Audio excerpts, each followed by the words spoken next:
En ce temps-là, la machine à laver n'existait pas, la machine à laver le linge. En ce temps-là, à Limoges comme ailleurs, les femmes, elles lavaient le linge dans la rivière. Et du soir au matin, agenouillées dans leur bachio, avec leur battoir, leur péteux, elles lavaient, elles savonnaient, elles rinçaient le linge dans la Vienne. Et parmi toutes ces femmes, il y en avait une qui, là, près du pont Saint-Étienne, était un peu plus vaillante que les autres.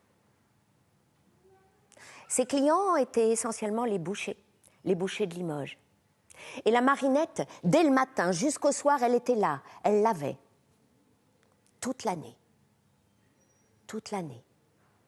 à en avoir les mains gelées. C'était un soir de décembre. La nuit tombe vite en décembre. Elle était toute seule. Toutes les autres avaient fini leur travail.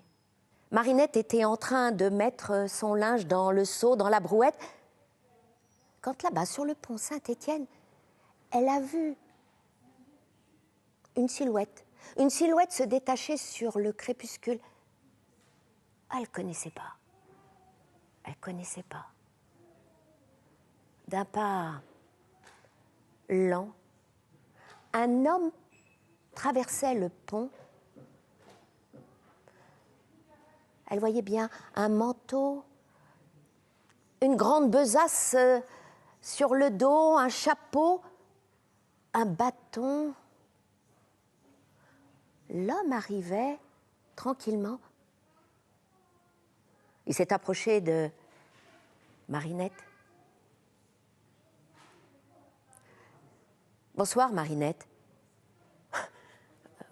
Bonsoir, vous me connaissez ?»« Oui, bonsoir, Marinette. »« Marinette, je sais combien tu travailles dur pour laver le linge des autres. Alors, pour te récompenser de ce travail, si tu le veux bien, demain matin, je te retrouve là. Et puis, tu me diras le vœu, le souhait qui te ferait plaisir, et je l'exaucerai. » Et Marinette s'est dit, mais elle n'a même pas eu le temps de se dire, mais que l'homme était déjà parti. Alors, en remettant son linge dans la brouette, « Oh, mais je sais ce que je vais lui demander. D'ailleurs, ça coûte rien de demander.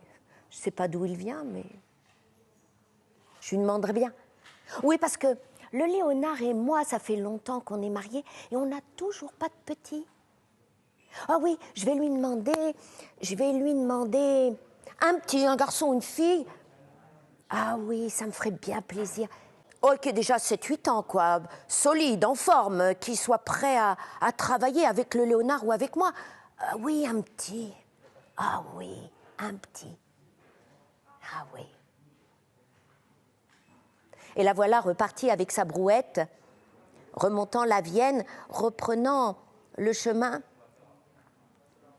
Lorsqu'elle est arrivée au niveau de la manufacture de porcelaine, justement, Léonard, il en sortait.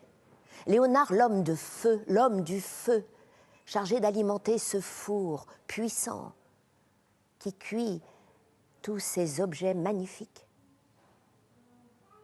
Eh, Léonard, tu sais pas ce qu'il m'est arrivé, Léonard? Il y a un homme qui est arrivé, je ne sais d'où, il m'a dit que si j'avais un vœu à faire demain, il l'exaucerait. Alors j'ai pensé, parce que toi et moi, bon, regarde, ça fait des années qu'on est mariés, on n'a toujours pas de petit. Un petit, un garçon, une fille. Mais ma pauvre femme, enfin, regarde, un enfant, attends, c'est une bouche de plus à nourrir, un enfant. T'as vu comme on est pauvre, on tire le diable par la queue? Non, Marinette, moi je lui demanderais juste quelques assiettes en porcelaine, la porcelaine blanche avec un filet doré. Tu sais comme il y a là-haut chez les Villot, sur leur table. Ouais, Marinette. T'as peut-être pas tort, Léonard. Ouais, t'as peut-être pas tort. Et tous les deux ont continué leur chemin jusqu'à la maison. Oh, la maison. 2 pièces, 2 fenêtres, une porte. Et quand on entre dans la première pièce, une table avec 2 bancs, un évier, une cheminée. Dans la cheminée, le feu. Au-dessus du feu, la marmite. Et dans la marmite, la soupe. Et quand ils sont arrivés, la mère était là, à touiller la soupe. Marinette lui a dit, un homme, un enfant de la porcelaine, elle ne savait plus. Mes pauvres enfants, mais enfin, vous n'y pensez pas. Demande-lui à ton bonhomme, demande-lui qu'il me rende la vue. Je suis devenue aveugle, je ne peux plus rien faire que tourner la soupe. Eh bien, le soir, quand Marinette est allée se coucher, elle s'est demandé. Toute la nuit, elle a réfléchi, mais le matin, elle était là, comme d'habitude, la première. Elle était là, près du pont Saint-Étienne, avec le linge à laver. Et l'homme est arrivé. Alors, Marinette, tu as un vœu à faire?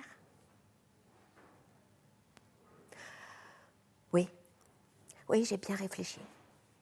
J'aimerais que ma mère, elle retrouve sa vue. J'aimerais que ma mère, elle retrouve la vue pour voir son petit enfant grandir et manger dans de la belle porcelaine blanche avec un filet doré. Eh bien, figurez-vous que cette histoire, si elle est arrivée jusqu'à nous aujourd'hui à Limoges, c'est probablement parce que le vœu de Marinette a été exaucé.